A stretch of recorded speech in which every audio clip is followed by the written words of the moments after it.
Welcome back. I'm Roy with Rugged Badger Racing and Team Parts Badger. Today we're going to be talking about our Fast and the Furious Replica Eclipse.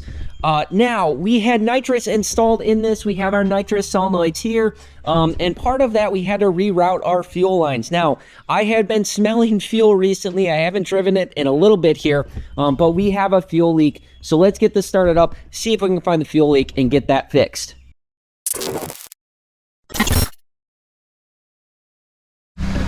Now I got it running. Now I'm also having an issue with the battery. Ever since I added the nitrous, I'm having issues with the battery draining, and I believe it's this fuse right here that's connected to the nitrous system. I think that's draining the battery, but unfortunately I have to do this while I have a fuel leak. So let's take a look, see what we can find as far as the fuel leak. Oh, and I think right away, right on the, oh, there we go. All right, that's a pretty good one. It's leaking right out of that fuel solenoid for the nitrous system. Yikes. Let's get that turned off. All right, that was pretty quick. I disconnected the charger because I don't want any sparks while I'm messing with this, but it looks like it's coming right out of the solenoid here that feeds into the solenoid.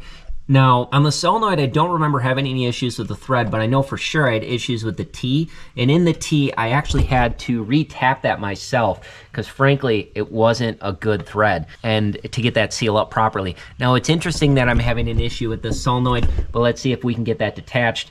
Try to get that resealed. All right, I got some rags under here. What I think I'm gonna do, I'm gonna disconnect this fitting. So I'm gonna disconnect the AN line, I'll remove the fitting, take a look at the threads. So I put a rag under here to catch any fuel. This line is pressurized, but that's gonna depressurize when I disconnect it. And I'm not too worried about temperature because the engine was not running long at all. So shouldn't have any ignition issues, so let's dive in.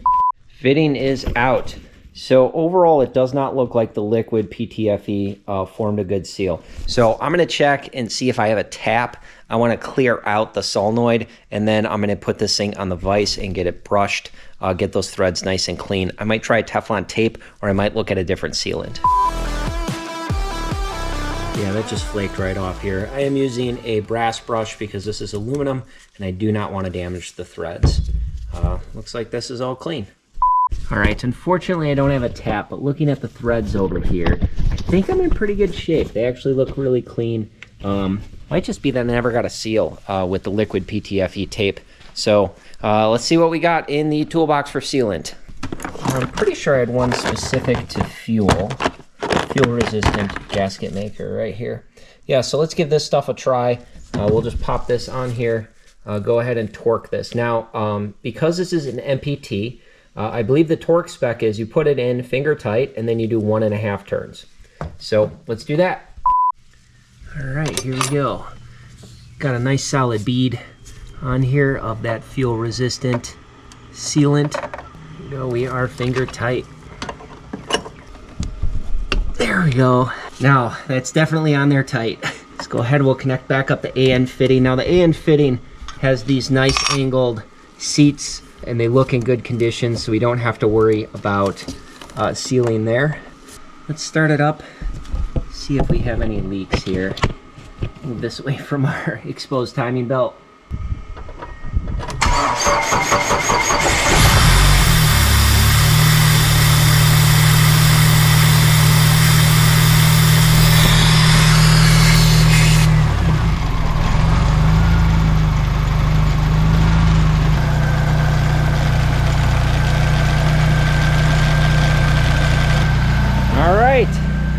I think the fuel leak is solved. Now the fuel issue is resolved. Now as for the electrical issue, I noticed while the car was sitting on the charger, the brake lights were actually on.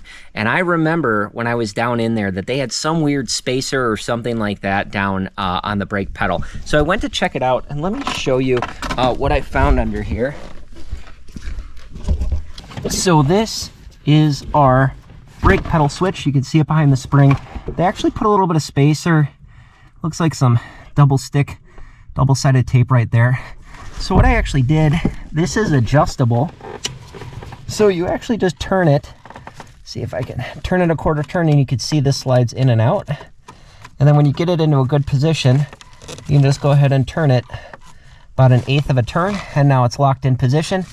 And now that's nice and tight up against the brake pedal, and my brake light are not on now in the steady state position. So I think this just wasn't adjusted right, and instead of adjusting this properly, they went ahead and put double stick tape in here, but as that compressed over time, ended up not being enough. Nonetheless, that issue is resolved. Hopefully that was our power issue. All right, so just to confirm, I do have one other piece of diagnostic equipment here, and this allows me to see how much amps are pulling from a particular circuit. So the car is off right now. This is when the battery is draining. So let's see if we have any current draw on this fuse at all. So I just pop this fuse out. Oh, easier than it sounds. Here we go. It's a 15 amp fuse. It's definitely not going to be drawing that much. We'll plug this in, turn it on, and we have no current draw on that fuse. So I was wrong to blame the nitrous system. I believe it was the brake switch the whole time, because I believe the brake switch works even if the car's off. So it's that one circuit that remains open that's not tied to ignition. So I think that was the source of the issue. So hopefully that fixes both my fuel leak as well as the battery issue, and I can get back running again.